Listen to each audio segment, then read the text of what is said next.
The title that has been assigned to the talk that I'm going to give, and I hope we're all going to have, and I want to leave as much time as possible for some questions and answers and comments, is Civil Liberties in the War on Terror, or something along those lines. I don't remember the exact title, but it's something like that. And as I said, I give a lot of speeches at college campuses and elsewhere, and typically it's not uncommon for civil liberties to be one of the topics. And whenever that's the case, I think it's important to start off by asking the question, what is it that we even mean when we talk about civil liberties? And the reason I think that's an important question to ask is because it's a term that's bandied about in a lot of different venues, but it's one that's very rarely defined or even discussed in terms of what it references. And in fact, I realized not all that long ago, when I was practicing law, I represented a lot of parties in constitutional cases and considered myself a civil liberties lawyer. And when I first began writing about politics, civil liberties was one of the principal issues on which I focused. And yet I realized that all during that time, not even I gave much thought to what it was that term means, or what I meant by it when I said that I was a civil liberties lawyer or was writing about civil liberties. I really had never thought about it until recently. So now I have thought about it, and it's I think important to have an understanding of it. Not just because it helps the discussion, but also because it really sheds light on how a lot of the political conflicts that relate to civil liberties end up being resolved. So the interesting thing about the term is that it's actually a very straightforward and simple term. It's not really all that complex. Civil liberties are really nothing more than the list of restrictions that we impose on the government in terms of how they can exercise power against us. It's basically, civil liberties are basically a line in the sand that's drawn that tells the government that no matter what is true, no matter what excuse you have, no matter what circumstance prevails, no matter how many people you want you to do it, you cannot transgress this line, you cannot cross this line in terms of how you exercise power against the citizenry. And in essence, what I really think civil liberties are, what those restrictions are, is it's the conditions that we've demanded, that we've extracted as a citizenry from the government in exchange for our agreement to vest power in the government and to let the government exercise a whole variety of authorities against us. So the government is permitted to enact laws. We're agreeing to act under those laws. The government is permitted to punish us if we violate those laws. It's permitted to collect taxes. It's permitted to start wars. It's permitted to do a whole variety of things. But the condition that we've demanded, and we being not just the contemporary citizenry, but American citizens going back to the founding, the condition was that the government would agree to submit to a whole list of restrictions on the powers that they could exercise. And those restrictions are what we call civil liberties. And that's why I think it's so important to have that understanding. Now, one of the things that I know from writing about politics and writing about civil liberties is that there's a pretty widespread perception, including, I think, shared by a lot of people who think they're fairly sympathetic to the civil liberties mentality and to the issues of civil liberties. And the perception is that it doesn't really deserve primacy when ranking the issues of political concern in terms of importance, that it's a nice abstract field to think about, that the principles are lofty and inspirational and nice to believe in, but they're not actually that central or that consequential to our current political disputes. And I actually think that the exact opposite is true. I think that these issues are fundamental, literally, to the way in which our political system was structured and continues to be structured. I also think that civil liberties are the crux of our national political values and our national identity. So if you think back to the time when you were 7 or 8 years old and in second and third grade and you were beginning to be inculcated with the idea that the United States was the greatest country on the planet and probably the greatest country to ever exist on the planet in the history of all countries, the reason that was typically cited for why that was the case, for why we were so fortunate and lucky to live in this unprecedentedly free nation, was because we enjoyed these civil liberties, unlike other countries such as oppressive, tyrannical Soviet Russia that didn't. And with the civil liberties that we were told made us so great were things like the government can't put you in jail without first convincing a jury of your peers that you're actually guilty. The president can't just throw you in a cage because he decrees it to be so. Or the president can't, and the Congress can't punish you for political views that you have. You have the right to free speech. These are the things that we were told form the backbone and the crux of our system of national political values and our national identity. And then thirdly, and I think most importantly, the reason why I think civil liberties are so central is because they're far and away the most potent instrument. One could actually even reasonably argue that they're the only instrument for safeguarding the citizenry against abuse of power and government tyranny. You can't really find very many any other doctrines that compete with this list of restrictions on government power, this list of civil liberties for avoiding tyranny and shielding the citizenry from abuse of power than civil liberties provide. It's really the first and I think only reliable means of preventing that level of abuse. And it's not really all that surprising that civil liberties, as they manifest in American political culture, were designed, and I think designed very effectively, to safeguard the citizenry against tyranny. I mean, if you go back and look at when these civil liberties were first pioneered and the debates that produced them, what you find is that at the time, the founders, the American founders who wanted to form a federal union, had a huge and monumental challenge, an impediment towards that goal. And that challenge, that impediment, was that huge numbers of colonial citizens, members of the colonies, were petrified that if you actually formed a federal government and then anointed a president to oversee it, this singular figure who would preside over with great authority this federal government that would be distant from their state governments, that would have too much power to be able to really restrict, that what essentially you were doing was rendering inevitable a replica of the abuses of King George III that they had just waged a very risky and dangerous war to emancipate themselves from. And they were very scared that by agreeing to a federal union, that's what they would be doing. They would be creating this massive federal power that would be, in no time at all, a mirror image of the king, and not only the king, the British king, but tyrants of the past as well, of the recent past. And what assuaged those concerns, ultimately, what convinced enough people to sign on to the idea that there would be a federal union and that it made sense and that there would be a constitution to bind all colonies and then what became the states, was this idea that, hey, don't worry, because we're not going to have an unrestrained executive branch. We're not going to have an unrestrained federal government. We're going to have a long list of very rigid rules, very rigid restrictions that define exactly the limits of government power. And that, and only that, was the linchpin that convinced early Americans that this form of government that they were creating would not lead to the kinds of tyranny and abuses that they were so petrified of and that they had just waged a war to escape from. They knew that in the absence of that list, in the absence of a meaningful list of restrictions, of meaningful civil liberties, that tyranny would be inevitable, because they understood that political power, when exercised without meaningful constraints, not likely, but inevitably leads to that level of tyranny. And so that was really, that's the nature of civil liberties and how it arose. So if you look at what civil liberties are designed to accomplish and the function that they are supposed to play and the irreplaceable value that they offer and the evils and the dangers that they alone can ward off, that doesn't seem to me to be an ancillary or secondary concern for political debates. That seems to me to be pretty fundamental.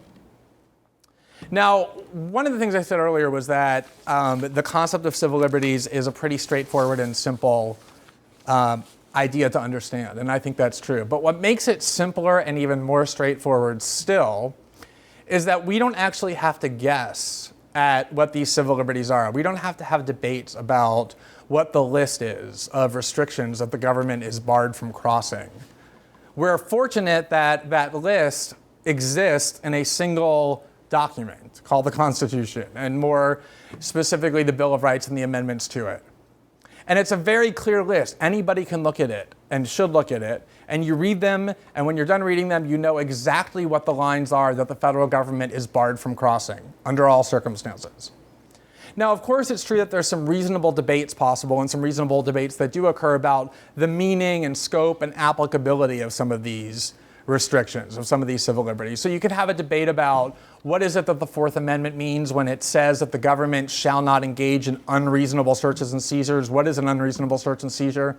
And you can have debates about things like whether corporations have a right to claim equal footing under the Constitution and its guarantees with regard to individual American citizens. You can have a debate about the applicability and scope of those provisions. But what isn't debatable is that this list is extremely clear and it's palpable and it's finite and you can go and read it. And so this linchpin, this foundation of our political system is something that is by design very clear and very easy to understand. So I think in thinking about civil liberties, and in trying to understand them, and not just understand them because I think a lot of people understand them, but understand why they're so critical and how to defend them from assault. I think the most important attribute to think about in terms of civil liberties is that they are radically different in numerous ways from just about every single other political issue. They are in a different universe. They are of a different nature than almost every single other political debate that takes place. And I think it's worth to spend some time on the attributes that make them so radically different. What is it about civil liberties that makes them so fundamentally different than debates, say, over the budget or tax policy or even going to war or bureaucratic infighting or energy policy or any of the other political issues in which you may have an interest and think are important? What is it about civil liberties that, in my view, makes them so radically different? So the first attribute of civil liberties that I think makes them radically different is that they are absolute and unyielding. If you look at how most political issues are resolved, they're resolved through compromise, through extreme measures of compromise. So typically what happens in a political debate is various factions take opposing sides in pursuit of their own self-interest.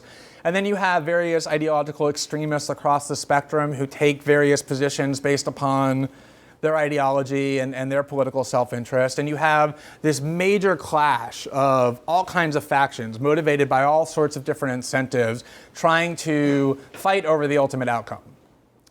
And then typically what happens is at the end of the day, you have some self-anointed centrists, people who think that they're above all of these disputes, and they sort of lock themselves in a room, 3 or 4 senators who are very fond of hailing themselves as serious centrists, and they just sort of randomly and arbitrarily pick something in the middle, and that ends up being the outcome. That's how policy is made. So if you remember just a pretty illustrative and simple example, in 2009, the government needed to spend money on a stimulus package to move the economy after the 2008 financial crisis.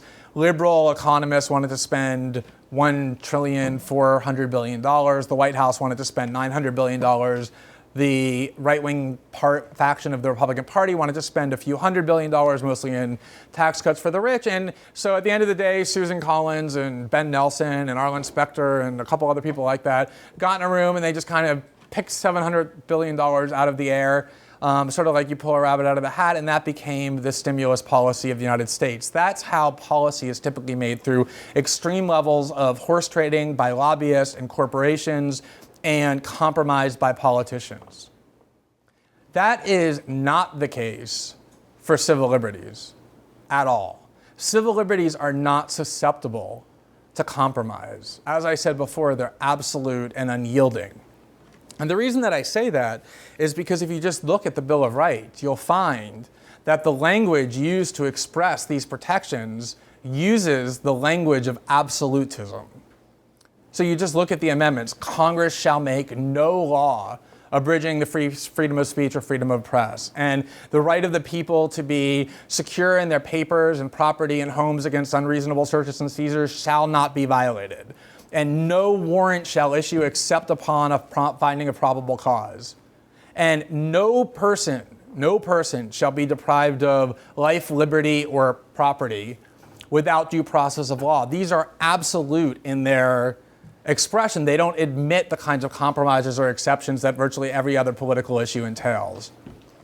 I had, in 2009, I had a fairly acrimonious debate, a fairly acrimonious exchange with the longtime columnist and pundit for Time magazine, Joe Klein. I actually had a lot more than one acrimonious exchange, but the one I'm talking about in particular that's relevant here was in 2009.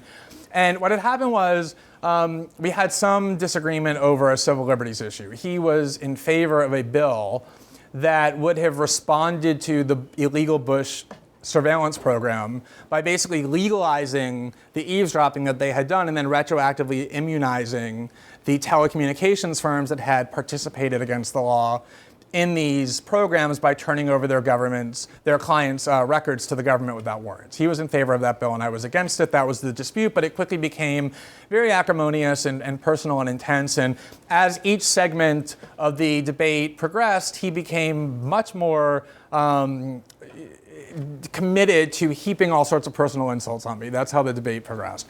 And one of the very last installments, which was a laundry list of just all kinds of invective hurled at me, there was this sentence that as I was reading through it, there was this sentence and it said, and beyond all this, Glenn Greenwald is a, quote, civil liberties extremist, end quote. That's what he had called me. And when I read that, I was actually really befuddled by what I had read, because this is honestly what I thought. I'm not exaggerating to make a point. This was really my reaction. I was confused because I said he spent literally almost a week now, day after day after day, hurling every single insult that he can possibly find at me because he was just angry at how the debate had progressed. And why would he now suddenly start lavishing me with praise by calling me a civil liberties extremist? I mean, that's honestly what I thought. I thought maybe he's extending an olive branch, or I didn't know. It was very weird because it was surrounded by all these insults.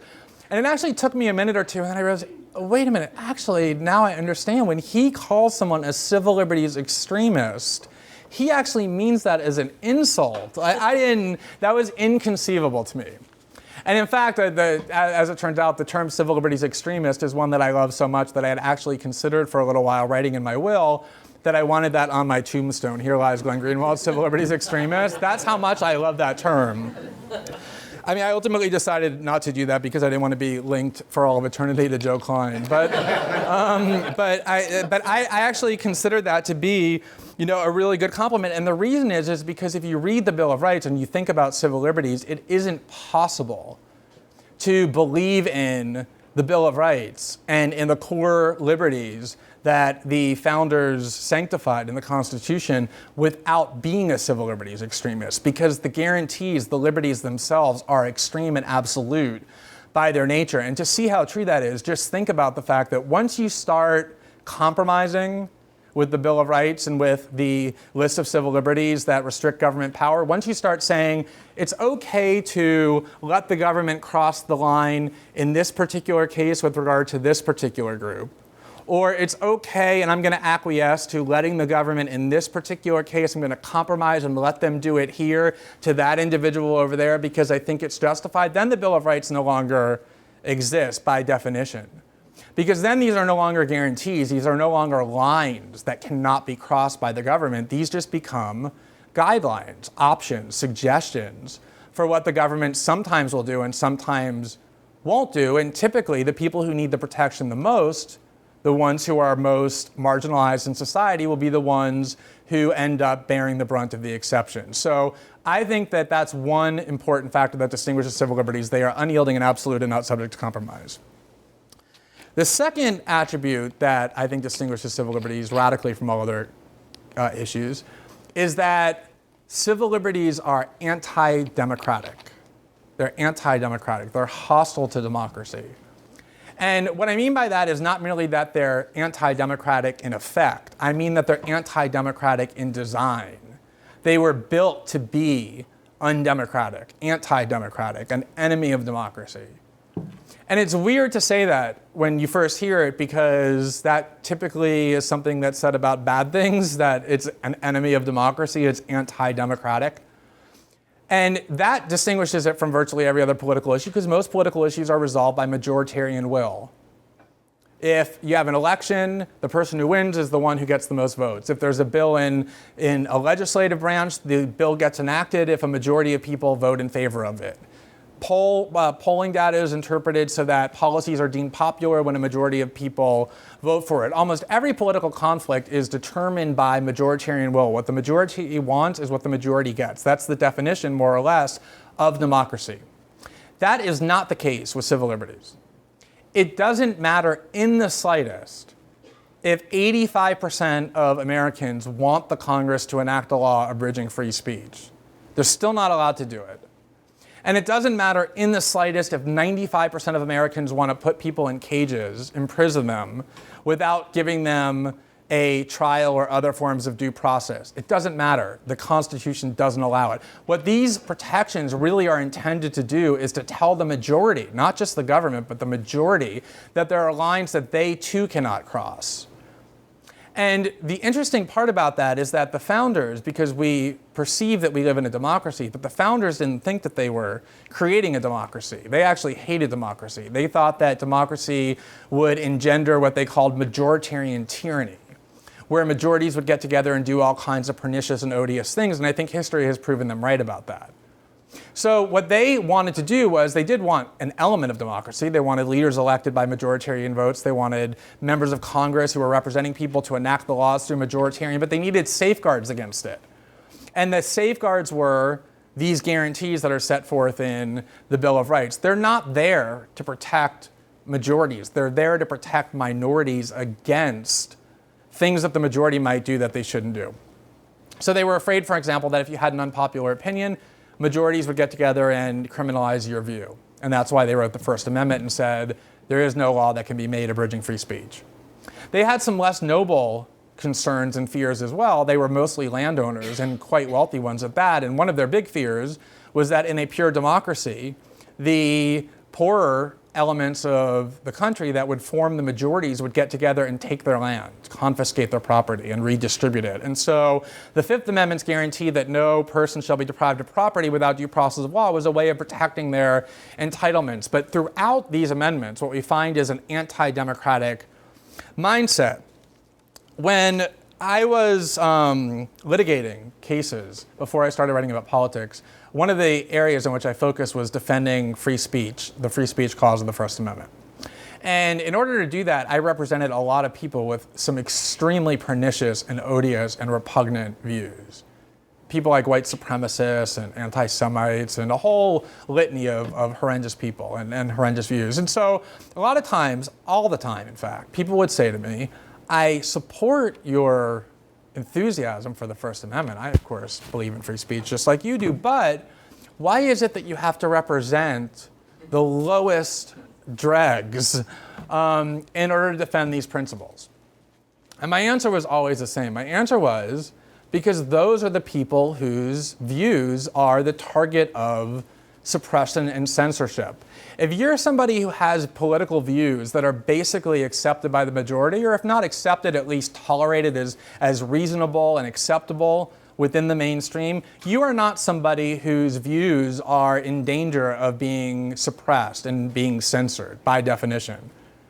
If you're somebody who is engaged in behavior that basically is accepted by the mainstream and is fairly supportive of predominant political orthodoxies and the American way of life, you're not somebody who's in danger of becoming a political dissident and having your rights abridged and being put in prison and having your livelihood destroyed. That only happens to people whose ideas are hated and despised by the vast majority of the society. Those are the people whose constitutional rights are always targeted for abridgment, and that's what these civil liberties were designed to protect. That's who these civil liberties were designed to protect, because the founders knew that what in one era is a hideous and hated and despised and marginalized view in the next generation could be proven to be true. And what's deemed true and accepted by all decent people in one generation, in the next generation could be revealed to be the odious and heinous view. And so the idea was to always ensure that minorities were protected from the majority. That's where tyranny always festers first, is by targeting the most marginalized people. So they are civil liberties, anti-democratic by design. Just a couple other quick attributes of civil liberties that makes them fundamentally different than all the political issues. The third one is that There is no citizenship requirement to avail oneself of the protections of the Constitution. This is not something that is known very widely at all, and there's a good reason for that. If you look at how most political policies are formulated, certainly a lot of them, I would say most political policies, most laws will confer benefits only on American citizens. So the right to vote is something that's available only to American citizens, not legal residents. Or, as we've learned to our collective chagrin over the past week and a half, if you want to be president, you have to be a US-born citizen. That's a right conferred only on citizens. Or numerous government assistance programs are available only to citizens. Lots of political policies are available only to citizens. That is not true of the Constitution. There are a couple of provisions in the Constitution that do confine the rights to US citizens and say so explicitly. So the right to vote is one, the ability to become president is another. But by and large, none of the provisions of the Constitution, none of the civil liberties confine themselves to American citizens. Some of them talk just generally about persons, not citizens, persons. So as I cited before, the Fifth Amendment, no person, not no citizen, no person shall be deprived of life, liberty, or property without due process of law. But most of the amendments in the Constitution and most of the Bill of Rights don't talk about the group of people to whom the right is vested. It talks about the restrictions on government, because that really is what the Constitution is. The Constitution doesn't single out groups of people, US citizens, non-citizens, legal residents, and confers them with rights. We think about that all the time. People love to say, my constitutional rights are being violated. That isn't really how the Constitution functions. What the Constitution does is not vest rights to a certain finite group of people. What it does is it imposes prohibitions on the behavior of the US government, period, whether they're acting towards American citizens or towards non-citizens. Now, that is a view that most people don't think is true, or if they hear it, they'll think it's some sort of radical far leftist doctrine. The reality is it's been settled law for over a century in the United States. There was a case in the mid 1800s, very interesting, where a Chinese immigrant had his property basically taken by the city council because they wanted it for some other project. He had a laundromat, actually. And he sued and said that his property was being deprived without due process of law, and there was no just compensation being offered under the eminent domain clause. And this position of the city council in San Francisco was, he has no right to raise constitutional issues. He's not even a citizen. And the Supreme Court unanimously said that that isn't how the Constitution works. You don't need to be a citizen in order to raise constitutional issues. The Constitution is there to bar the government from doing things exactly like this. And so it's been long settled that the Constitution applies to two groups of people. It applies to American citizens, no matter where you are in the world, on US soil or foreign soil. The US government is equally restricted from what it can do to you. And it applies to foreign nationals who are legally under the authority of the United States. So foreign nationals who are here legally and on American soil, detainees at Guantanamo under American authority, the Supreme Court said, have the right to avail themselves of the Constitution. And the reason people don't know this is because politicians lie about it all the time. So if you listen to the debates about whether or not Guantanamo detainees should be able to be transferred to US soil and have trials here, what you'll hear almost every politician in both parties say, this is what they'll say. They'll say, I don't think that terrorists should be given the same rights that the Constitution gives to American citizens. I actually heard Susan Collins say that once, and I wrote about it because it's just so ignorant. Aside from the fact that when they say terrorist, what they really mean is accused terrorist, the whole thing, no person shall be deprived of liberty without due process of law. There's that little thing getting in the way. But the idea that that the Constitution imposes or vests rights only to US citizens is just pure ignorance. It's just propaganda and deceit, and yet it's said all the time. And all you have to do is look at the Constitution to see how false that is. Most laws do target US citizens for benefits. The Constitution doesn't. The last attribute that fundamentally distinguishes civil liberties from all other political attributes. And if some Constitution genie came out of a bottle and said to me, you can wave a magic wand and pick one of the things that you're going to talk about today that overnight everyone will automatically and magically realize, I think it would be this one. There is no war exception in the Constitution. It doesn't exist.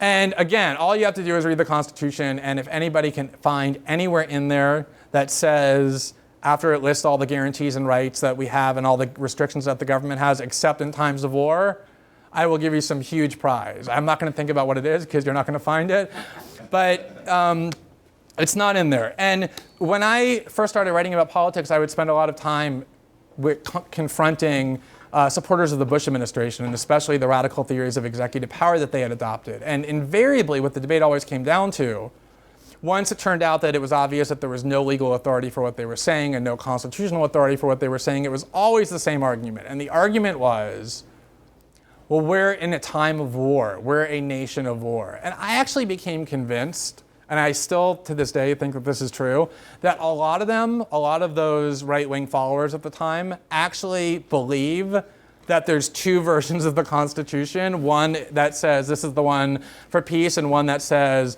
this is the one for war.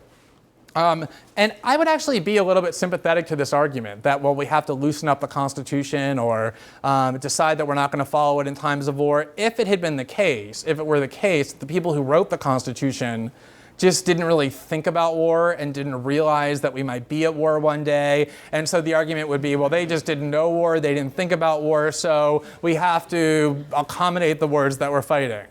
But if anyone knew war, it was them. Not only did they fight one to form the country, they started fighting several very quickly after that as well. And yet they, in writing this Constitution, knowing how extreme of a circumstance war is, did not bother to include any provision suggesting that any of these restrictions on government power are suspended or modified or diluted during time of war. And I think that's pretty significant, in fact, dispositive. So the reason why I said if I had a magic wand, I would pick that point for everybody to realize magically overnight. The reason for that is because it's really one of the most pernicious ideas in our political culture. This idea that if we're at war, then our liberties are suspended and government power is no longer restricted. And the reason that's so odious is because it would be bad enough if we were a country that, periodically now and then, like once every decade or 20 years or so, went to war, and then we would have to suffer once or twice a decade for a couple of years the suspension of the Constitution and dilution of these liberties. But that isn't what the United States is. The United States policy is what Andrew Bacevich, who's a military historian and retired Army colonel, calls a posture of endless war. We're always at war. And we've been at war since World War II, continuously. We are never a nation at peace. Even the times that we tell ourselves that we're a nation at peace, if you look at how people talk about Bill Clinton and his presidency, they talk about him like he was a peacetime president. And the idea was once the Soviet Union fell, we were going to start reaping the peacetime dividend. And yet Bill Clinton lobbed missiles at the Sudan and Afghanistan and fought major wars in the Balkans and oversaw occupation of Somalia. We're always fighting wars. We're always intervening in other countries. Right now we're fighting no fewer than 5 wars in Afghanistan, Pakistan, Somalia, Yemen, and Libya. And so if you accept the idea that war justifies a dilution and suspension of the Constitution, then what you're really saying is the Constitution, in effect, no longer exists. So let me just turn somewhat quickly to the state of civil liberties in the age of the War on Terror. I probably should do that since that's the title we gave this be. I don't think it really requires much effort for me to convince anybody, any of you, that the state of civil liberties in the War on Terror is abysmal and that it seemingly always progressively worsens. Even once you get to the point where you think it's impossible for them to make it any worse, even if they try, they always find a way to do so. It just continues to worsen, and it's eroded steadily and rapidly for a long time, but certainly the 9/11 attack accelerated that, and it's continued through today. And one of the things I find so fascinating about that fact is that one of the more interesting historical events of the last decade is the reaction that the American citizenry had to the 9/11 attacks. If you go back and look at the contemporary media discussions of the time, what happened after the 9/11 attacks was there was this consensus that arose among the American citizenry. Part of it was anger and a bloodthirsty desire for vengeance, which was understandable, but a big part of it was true confusion. They literally could not understand why anybody would possibly want to attack the United States. I mean, all we do is go about our business. We don't bother anybody in the world. What kind of irrationality would be necessary to cause somebody to want to come and attack the United States? And that idea, which I don't blame people for having asked, got expressed with the now sort of cliched famous question, why do they hate us? That was really the predominant reaction of the American citizenry outside of rage and a desire for vengeance in the wake of 9/11. And it was a natural question. I mean, if you're sitting there and you think that your country is basically a force for good in the world and doesn't really bother anybody else and doesn't really ever bring violence to any other part of the world, it is kind of a bizarre thing for suddenly one day people to give up their lives to bring huge amounts of destruction and civilian slaughter to your country. And you are going to wonder why do they hate us? And that was the question on the minds of huge numbers of Americans. And the US government felt compelled to answer it. They had to give an answer. Now, the reality was the answers to that question were extremely obvious and clear, especially if you paid any attention to the discourse in the Muslim world over the last 20 years. You would immediately know the answers. And in fact, Osama bin Laden, when he declared war on the United States in his 1998 fatwa, identified the 3 grievances of Al-Qaeda. I mean, he just wrote a document, and you can agree with them or you can disagree with them, but you can go look at it and you can know what their grievances are. He said, number 1, the US is constantly intervening in the internal affairs of Muslim countries, and his particular grievance was the US occupation of Saudi Arabia, but there were all kinds of other countries in which we had been intervening and interfering for decades. The second grievance that Al-Qaeda cited was that the United States is bringing huge amounts of death to Muslim civilians, and in particular Muslim women and children. He cited the 500,000 deaths that all scholars and historians agree took place as a result of the sanctions regime that the United States imposed in Iraq after the Persian Gulf War. And there was a famous interview, by the way, where Madeleine Albright, the Clinton Secretary of State, was asked by a reporter. They asked her, they said, you know, the sanctions regime, multiple reports now document, that you favored and oversaw killed 500,000 innocent Iraqi civilians because the sanctions impoverished the Iraqi people to the point where huge numbers of them starved to death and died of malnutrition. And they said to her, do you think that's worth it? And without barely pausing for even a moment and changing her expression, she said, yes, I do think that was worth it. And that footage was played over and over and over and over and over and over and over again in the Muslim world. And yet, I would say 99% of Americans are unaware that that took place. And so when you listen to the Muslim discourse, you have an immediate understanding of why they hate us, but it's easy to understand why Americans don't. And then the third grievance that Osama bin Laden cited in his fatwa was that the United States continues to blindly support Israel and enables its aggression against its neighbors, causing huge numbers of deaths in Lebanon and in the Gaza Strip and the West Bank. So those were the grievances that Al-Qaeda cited. They were basically echoed in the Muslim world, but that's something that Americans never heard, basically. And so they were truly wondering, legitimately and reasonably, why do they hate us? And so the government had to provide an answer to that. And George Bush spoke on September 20th, and he couldn't stand up and say, Americans are asking, why do they hate us? And I'd like to tell you that the reason they hate us is because we've been interfering in their countries for decades, and we've caused the deaths of 500,000 children and women in Iraq, and we continue to support Israel as they slaughter Palestinians and the Lebanese. They couldn't say that answer, the truth, so they had to come up with something else. And the answer, of course, was they hate us for our freedoms. That was the answer. Now, that answer is so ludicrous and absurd on so many levels that it's hard to actually say it these days without laughing.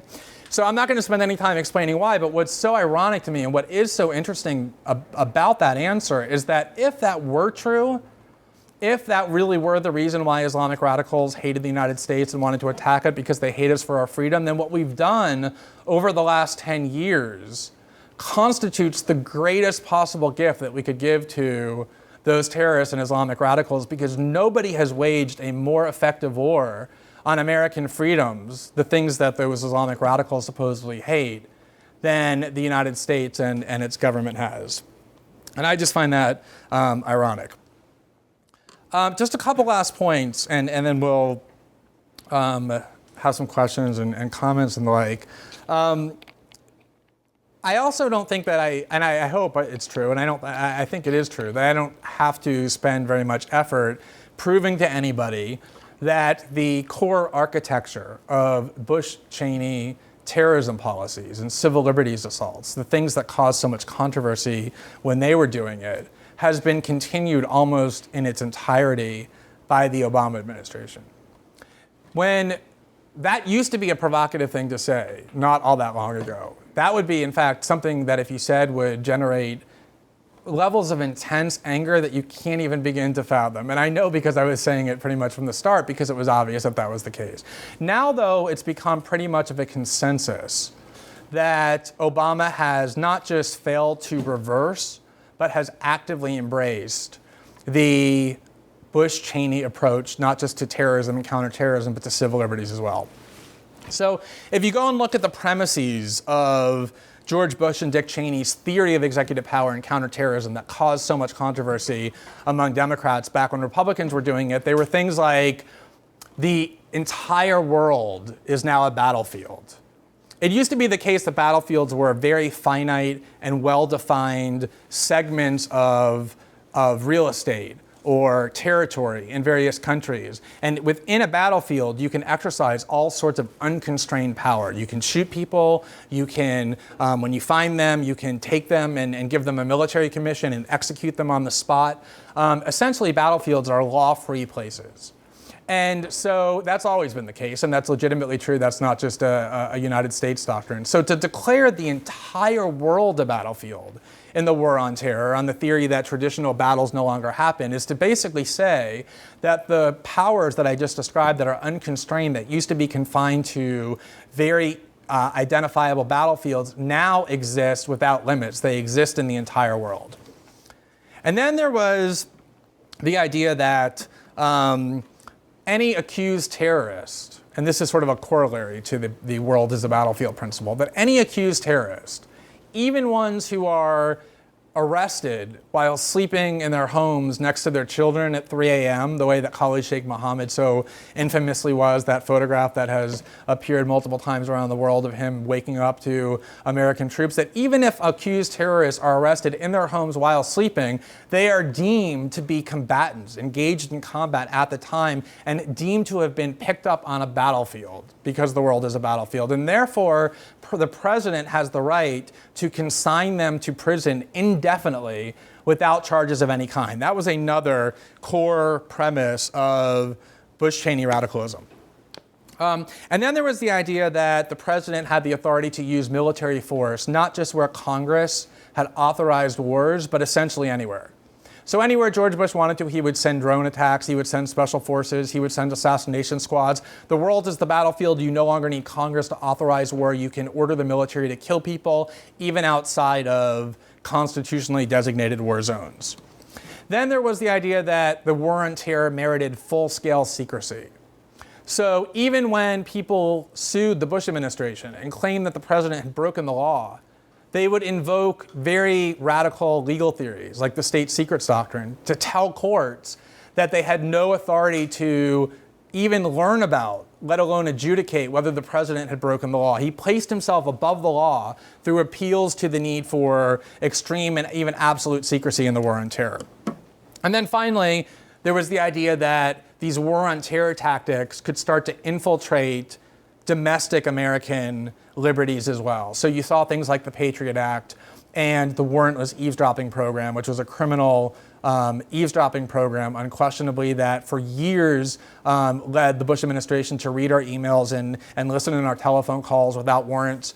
And you even saw the Bush administration argue that it had the right to imprison American citizens without any due process, the way that it did to Jose Padilla, who was abducted in Chicago International Airport in 2002, declared an enemy combatant, and basically put into a black hole of isolation for the next 2.5 years without ever being charged with a crime, on the premise that these war powers also extended to American soil. So if you go down and you look at the Obama administration and what it's doing with regard to all of those, you basically see all the same things. The Obama administration also has explicitly argued from the start that the entire world is a battlefield. Obama believes that he has the authority to order all kinds of military action, including the slaughter of civilians, even in places where Congress hasn't declared war. So he's launched more Predators in Pakistan in this year alone than the Bush administration did in its entire presidency. He started a war in Libya without so much as congressional authorization. We've shot cruise missiles in Yemen as well. Then you look at what he is doing in Bagram, the prison in Afghanistan, where he's argued that people can be put into prison in Afghanistan without any recourse to courts whatsoever. And even with regard to Guantanamo, which he's infamously failed to close, and a lot of his defenders will say that's not his fault, it's the fault of Congress. If you look at what Obama's actual plan was with regard to Guantanamo, it wasn't actually to close Guantanamo as much as it was to move it just a few thousand miles north. What he actually wanted to do at the very beginning, before Congress even got involved, was simply close Guantanamo because it was a bad symbol, but move all the prisoners to Thompson, Illinois, to a supermax prison there, and continue the scheme of indefinite detention that had existed at Guantanamo, meaning keeping people in prison for life without even charging them with the crime. And of course, the controversy of Bush's detention policy was not that he was imprisoning people without charges on a Cuban island. So as long as you move it to Illinois, you've solved the problem. The problem was, the crisis was, the scandal was that he was imprisoning people without charges, and that is Barack Obama's policy as well. And then he's done other things like claim the right to assassinate American citizens who he believes are terrorists without due process. He's a full supporter of the Patriot Act. He's aggressively embraced the state secrets doctrine that George Bush used to shield himself from judicial review. And he's launched the most aggressive war in history on whistleblowers, people who learn about and then expose government deceit and lawbreaking. And there's been numerous prosecutions of whistleblowers under the Obama administration that never were attempted under the Bush administration. And of course, their obsession with prosecuting WikiLeaks for doing nothing other than revealing government deceit and corruption, and in putting Bradley Manning, the alleged leaker, into conditions that are inhumane and, according to Amnesty International, probably torturous, is indicative of this fixation on secrecy as well. So just one last point, which is, if you look at what those policies all are, all you have to do is compare them to what the Constitution actually says and see how far we've departed from this list of civil liberties. I mean, you compare putting people into prison without charges for years, for life, to the Fifth Amendment's no person shall be deprived of liberty without due process. Or you compare the guarantee that the Constitution gives of the right of habeas corpus, if you're put in prison to get into a court at least once, to the Obama administration's refusal to even allow people in Afghanistan the right to get into a court. Or if you look at the way in which, and this is extraordinary, American citizens who enter the United States, who re-entered the United States after traveling outside, can now have their laptops seized, not looked at, seized, without any court warrant, without any need to demonstrate any wrongdoing whatsoever. I know dozens of people to whom this has happened, people who have worked with WikiLeaks now routinely have all of their electronic products seized when they entered the United States. People who are political documentarians who have produced documentaries that criticize the war have their reporter's notes copied, have their laptops seized and copied as well and not returned for months. If you compare that policy to the Fourth Amendment's guarantee that you're protected from unreasonable searches and seizures and no searches without probable cause, you see just how far, how radically we've departed from that constitutional scheme in the name of terrorism and war. The ultimate, and I think most significant legacy of the Obama presidency in this regard is this. When I started writing about these issues, these civil liberties issues and these radical war and terror policies, it was a much different world. Back then, what had happened was these policies were identified as right-wing Bush-Cheney radicalism. And these policies triggered a very intense and divisive debate because you had one half of the country, the Republican Party, defending them because their president was defending these policies, and you had another half of the country, the Democrats, pretending to oppose them. So you at least had the pretense of a debate. You had one side saying these are horrible, terrible, extremist things. This is a shredding of the Constitution, an assault on our freedoms. And then you had the other side saying, no, this is necessary for security and to protect the United States against terrorism. By embracing those policies, what Barack Obama has done is transform these policies from radical right-wing extremism into bipartisan consensus. And what happens in our country when a policy becomes bipartisan consensus, it gets removed from the scope of political debate. It is no longer questioned or challenged in any meaningful way. There's a law professor at Yale, Jack Balkin, who has looked at how that has happened several times in recent history. When Franklin Roosevelt created the New Deal, the Republicans were furious because they were backed by corporate power. They thought this was socialism. They couldn't wait to elect a Republican to undo this all. And the first Republican they elected was Dwight Eisenhower after Roosevelt, and rather than dismantle the New Deal state, he tinkered with it a little bit, but basically kept it in place. And that ended the debate over the New Deal, because it made it not a far left or liberal policy, but bipartisan consensus. And the same thing happened when Lyndon Johnson created the Great Society, and conservatives, Goldwater conservatives, thought that this was going to bankrupt America and was bringing socialism. And they finally got a Republican in office that they thought was going to dismantle it, Richard Nixon. And instead, what he did was actually expand the role of the federal government in domestic policies as much as any Democrat has, if not more. And that ended the debate over the Great Society. It entrenched it as bipartisan consensus. Nobody debated it anymore.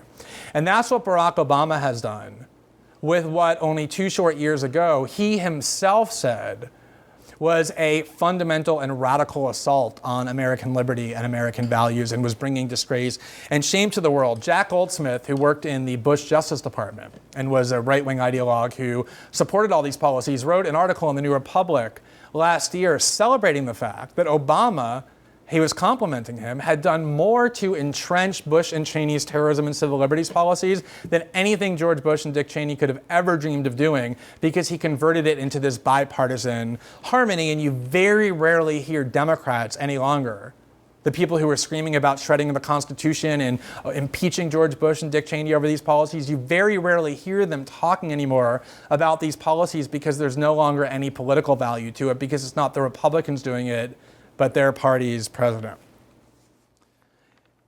The problem ultimately, and this is the last point I'm going to make, is that once liberties like this are gone, they don't come back. They don't come back. The political class never relinquishes power once it acquires it. That's true not just in the United States, but throughout history. That's just the nature of politicians and political power. People who acquire power don't start thinking once they get into office about how to give it up. They start thinking about how to keep it.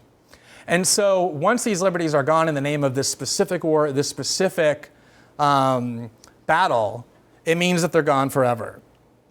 And I actually think that the most enduring harm to all of this is the way in which it's transformed and degraded our national character and our national political values. It's made it impossible for us to have moral leadership in the world. The State Department a couple of weeks ago condemned China for detaining a group of dissidents without charging them or bringing them to a court. They just disappeared them. But a week earlier, Barack Obama had signed an executive order ordering that Guantanamo detainees be held without any charges of any kind. So the Chinese, after they were done laughing at the U.S. condemnation, issued their own report sort of mocking the U.S. condemnation, saying, well, we condemn the U.S. for what it's doing at Guantanamo and for the racism that pervades society and for the huge prison state that continues to grow. It has made it impossible for the U.S. to exercise moral leadership, because when we condemn those practices that everybody knows we engage in ourselves, it doesn't do much but produce a global laughing fit. The other thing it does is it spawns anti-American sentiment around the world. There was just a recent poll in Egypt. You know, Americans were so enthusiastic about cheering for the democratic students in rebellion in Egypt overthrowing the Mubarak regime. And yet what was rarely discussed was that it was the United States that actually was responsible for Mubarak staying in power for 3 decades. And not only that, but the United States continued to support Mubarak until it became clear that he was no longer going to stay in power. And so a poll was taken in Egypt just recently that said that something like 80% have an unfavorable view of the United States. And when asked who the greatest threat is to world peace, something like 65% of them said the United States, 20% of them said Israel, and I think 8% or 10% said Iran. And you see the same thing happening in Afghanistan, where we, for the last 11 years, have been occupying and destroying that country, putting people in prison without due process. Think about how we would feel if a foreign country were in the United States, occupying us, dropping bombs on wedding parties, and abducting our citizens, putting them in prison with no due process, shipping them thousands of miles away to an island around the world. How much hatred we would have for the country that did that to us. That's what these policies do as well. And then the last thing that these policies do, this abandonment of civil liberties does, is it creates a climate of fear in the United States. I just want to tell this quick story to underscore the last point, which is I've written about WikiLeaks a lot over the past year or so because I think it's one of the most consequential political disputes of our generation. And the very first time I wrote about WikiLeaks was about 1.5 years ago, before anyone had really heard about them. They hadn't done very many significant disclosures, yet it was before they released the video in Baghdad of American troops murdering unarmed civilians and journalists. But the way I learned about them was that the Pentagon had prepared a report, a secret report, that declared WikiLeaks to be an enemy of the state and talked about ways to destroy WikiLeaks. And that report, ironically enough, was leaked to WikiLeaks and they then published it. And that's how people learned about it. And I didn't know very much at the time about WikiLeaks, but for me, the fact that the Pentagon had declared them an enemy of the state and was thinking about ways to destroy them was enough for me to think that they were worthy of more attention and probably even some support. So I looked into everything they had done, and I saw that they, around the world, had exposed all sorts of corruption in all kinds of countries by all sorts of powerful political and corporate factions, and I saw the potential that they had to really start to erode the wall of secrecy, and so I wrote about them. I interviewed Julian Assange, and at the end I said, because they were struggling financially at the time, I said, I really encourage anyone who's supportive of them to donate money, and here's the link where you can do that. Here's the PayPal link, here's the bank wire link. And in response to my writing that, I received dozens, maybe even over 100, responses from people who, many of whom I know to be very sober, rational thinkers. They're not conspiracy theorists. They're not prone to wild paranoia. Many people who said to me in various venues, look, I support what you're doing and what you said with WikiLeaks. I think they are an organization worthy of support and that's doing something noble. The problem is, and these were American citizens, the problem is that I fear that if I donate money to them, I'm going to end up on some list somewhere. And that eventually, if the government really does believe them to be an enemy of the state and declares them to be a terrorist organization, that I could end up having criminal liability for aiding and abetting terrorists or providing material support for terrorism. And I was amazed at the time when that happened, because this was an organization that had never been charged with, let alone convicted of, any criminal offense.